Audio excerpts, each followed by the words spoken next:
देख रहे हैं 4 PM मिडिल ईस्ट और मैं हूं आपके साथ सिमरन। क्या आपको पता है कि यूएई में फ्रीलांसिंग का ट्रेंड पिछले कुछ सालों में बहुत तेजी से बढ़ा है। Social media managers, digital marketers, content creators, IT experts और कंसल्टेंट्स, हर क्षेत्र के लोग आज यूएई में अपने हुनर से स्वतंत्र रूप से काम करना चाहते हैं। इसी सोच को बढ़ावा देने के लिए यूएई ने कुछ साल पहले फ्रीलांसर वीजा और सेल्फ एम्प्लॉयमेंट वीजा शुरू किया था। मकसद था कि लोगों को फुल टाइम जॉब पे निर्भर ना रहना पड़े और वो अपने स्किल्स से खुद का काम शुरू कर सकें। लेकिन अब सरकार ने इन वीजा को लेकर रिव्यू सिस्टम को सख्त बना दिया है। असल में हुआ ये है कि फ्रीलांसिंग के नाम पे बहुत से लोग सिस्टम का गलत इस्तेमाल करने लगे थे। कई एप्लीकेशंस में फेक जानकारी दी जा रही थी, जैसे कि इमेजिनरी क्लाइंट्स, नकली वर्क सैंपल्स या इनकम प्रूफ के बिना फॉर्म भरना। कुछ ऐसे भी लोग थे जो कि किसी दूसरे वीजा पे यूएई में काम कर रहे थे लेकिन दिखा रहे थे कि वो फ्रीलांसर हैं। अब सरकार ने तय किया है कि ये ढील खत्म की जाए और जेन्युइन प्रोफेशनल्स को ही ये वीजा मिलेगा। इसीलिए अब यूएई के इमिग्रेशन अथॉरिटीज जीडीआरएफए दुबई और आईसीए अबू धाबी और फ्रीलांसर वीजा एप्लीकेशन का मैनुअल रिव्यू करेंगे। यानी अब ऑटोमेटेड अप्रूवल नहीं होगा। एप्लीकेटर्स को ये साबित करना होगा कि वो सच में सेल्फ एम्प्लॉयड हैं। इसके लिए उन्हें अपने एक्टिव फ्लाइट्स, ऑनगोइंग प्रोजेक्ट्स और इनकम प्रूफ जैसे डॉक्यूमेंट्स दिखाने होंगे। अगर कोई एप्लीकेंट अपने काम का असली सबूत नहीं दे पाता है तो उसका वीजा रिजेक्ट किया जा सकता है। अब बात करते हैं डॉक्यूमेंटेशन की। नए नियमों के तहत फ्रीलांसर वीजा या फिर सेल्फ एम्प्लॉयमेंट वीजा पाने के लिए एप्लीकेटर्स को कुछ जरूरी पेपर्स देने होंगे। इसमें शामिल हैं वैलिड एमिरेट्स आईडी, यूएई या इंटरनेशनल फ्लाइंग के साथ साइन किया हुआ कॉन्ट्रैक्ट, बैंक स्टेटमेंट जो इनकम दिखाए और साथ ही टैक्स या फ्री क्लियरेंस का प्रमाण। इसके अलावा जब वीजा रिन्यूअल होगा तो इन सभी डॉक्यूमेंट्स की दोबारा वेरिफिकेशन की जाएगी ताकि सिस्टम पूरी तरह ट्रांसपेरेंट रहे। अब आप लोगों को कंफ्यूजन होता है कि फ्रीलांस परमिट और सेल्फ एम्प्लॉयमेंट वीजा में फर्क क्या है। असल में फ्रीलांस परमिट सिर्फ एक लाइसेंस है जो किसी व्यक्ति को किसी खास फील्ड में इंडिपेंडेंटली काम करने की इजाजत देता है, जैसे कंटेंट क्रिएशन, एजुकेशन और कंसल्टेंसी। वहीं सेल्फ एम्प्लॉयमेंट वीजा आपको एक इंडिपेंडेंट रेजिडेंस के तौर पे काम करने का अधिकार देता है, जिससे आप अपने नाम पे जो है इनवॉइसेस जारी कर सकते हैं, क्लाइंट से डायरेक्टली पेमेंट ले सकते हैं और लीगल तौर पे बिजनेस कर सकते हैं। लेकिन अब दोनों कैटेगरी को ही एक जैसी स्क्रूटनी से गुजरना होगा, यानी कि दोनों में जेन्युइन प्रूफ आपको देना ही होगा। यूए अथॉरिटीज का कहना है कि उनका उद्देश्य किसी का वीजा रोकना नहीं है बल्कि मिसयूज रोकना है। उनका कहना है कि हम फ्रीलांसिंग को डिस्करेज नहीं कर रहे हैं, हम सिर्फ उसे प्रोफेशनल बना रहे हैं। ये कदम असल में उन लोगों के लिए फायदेमंद है जो वाकई अपनी स्किल्स के दम पे काम कर रहे हैं। नए नियमों में उन्हें ज्यादा क्रेडिबिलिटी और मार्केट में भरोसेमंद पहचान मिलेगी।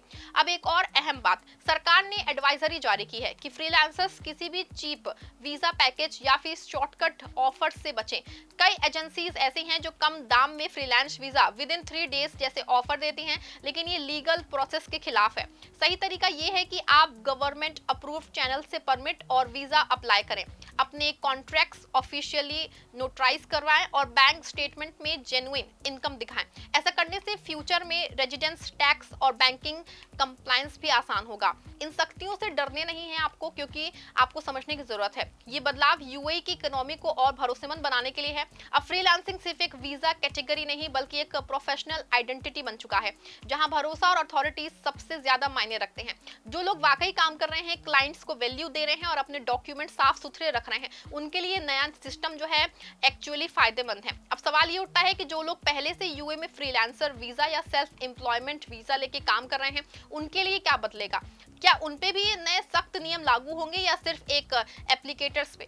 दरअसल दोस्तों, अथॉरिटीज ने इस बात को लेकर भी साफ दिशा निर्देश दिए हैं कि एग्जिटिंग वीजा होल्डर जो है उनको लेके किसी भी तरह की घबराहट की जरूरत नहीं है। उनके मौजूदा वीजा फिलहाल वैलिड रहेंगे और उन पे किसी भी तरह का कोई भी इमीडिएट एक्शन नहीं लिया जाएगा। हालांकि जब उनका वीजा रिन्यूअल का समय आएगा तो उन्हें भी अपने एक्टिविटी, इनकम प्रूफ और क्लाइंट डिटेल्स जैसी जानकारी अथॉरिटीज को देनी होंगी। यानी जो भी अब तक फ्रीलांसर वीजा पे है उन्हें ये साबित करना होगा कि वो सच में एक्टिव प्रोफेशनल्स हैं या कि सिर्फ वीजा लेके किसी और काम में लगे हैं। इसका मतलब ये नहीं है कि पुराने वीजा रद्द होंगे, बल्कि उनका वेरिफिकेशन प्रोसेस थोड़ा और ट्रांसपेरेंट और डॉक्यूमेंटेटेड होगा। इसीलिए अगर आप पहले से यूएई में फ्रीलांसिंग कर रहे हैं तो सबसे बेहतर यही रहेगा कि आप अपने सारे कॉन्टैक्ट्स, एडवाइजर्स, बैंक स्टेटमेंट्स और क्लाइंट कम्युनिकेशन अच्छे से मेंटेन करें। जब रिन्यूअल का समय आएगा तो ये सारे प्रूफ आपकी क्रेडिबिलिटी को मजबूत करेंगे और अथॉरिटीज को ये दिखाएंगे कि आप एक जेन्युइन सेल्फ एम्प्लॉयड प्रोफेशनल हैं।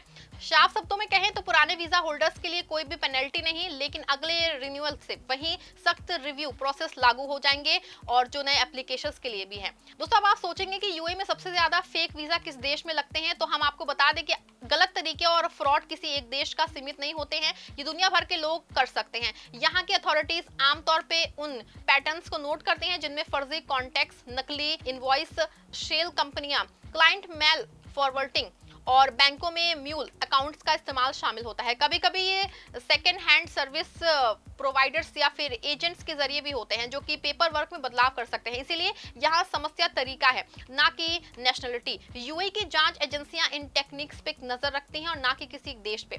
ये बदलाव का असर जो है भारत, पाकिस्तान या बांग्लादेश आदि के लोगों पे क्या होगा, ये सोचना जरूरी है। तो इस नियम का असर किसी भी स्पेसिफिक नेशनलिटी पे नहीं बल्कि डॉक्यूमेंटेशन और वेरिफिकेशन पे होगा।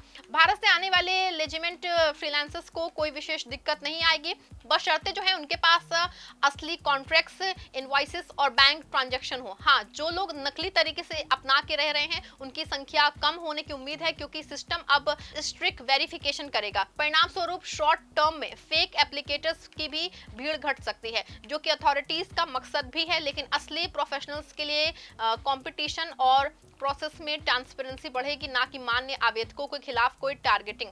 इसीलिए अगर आप जेन्युइन फ्रीलांसर हैं तो अपने सारे प्रमाण पत्र, client contact, invoice, bank statement और काम के साक्ष्य व्यवस्थित रखें। यूएई में स्थानीय क्लाइंट्स या फिर पे आउट दिखाने की कोशिश करें और यहाँ संभव हो लोकल एग्रीमेंट्स या फिर इनवॉइसेस लें।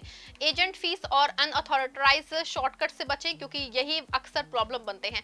रिन्यूअल पे भी वही कड़ा चेक आएगा, तो पहले से ही सब कुछ ऑर्गेनाइज कर लेने से आपको आराम ही होगा। संक्षेप में दोस्तों, नियम मेहनत करने वालों के लिए नहीं है बल्कि उन तरीकों को रोकने के लिए है जो सिस्टम का दुरुपयोग करते हैं। आखिर में दोस्तों यही कहा जा सकता है कि यूएई फ्रीलांसिंग को रोक नहीं रहा है बल्कि उसे नया शेप दे रहा है, ताकि आने वाले वक्त में सेल्फ एम्प्लॉयड प्रोफेशनल्स को ग्लोबल रिकॉग्निशन मिले और देश की इकोनॉमी में फ्रीलांसिंग एक मजबूत और साफ सुथरा पिलर बन सके।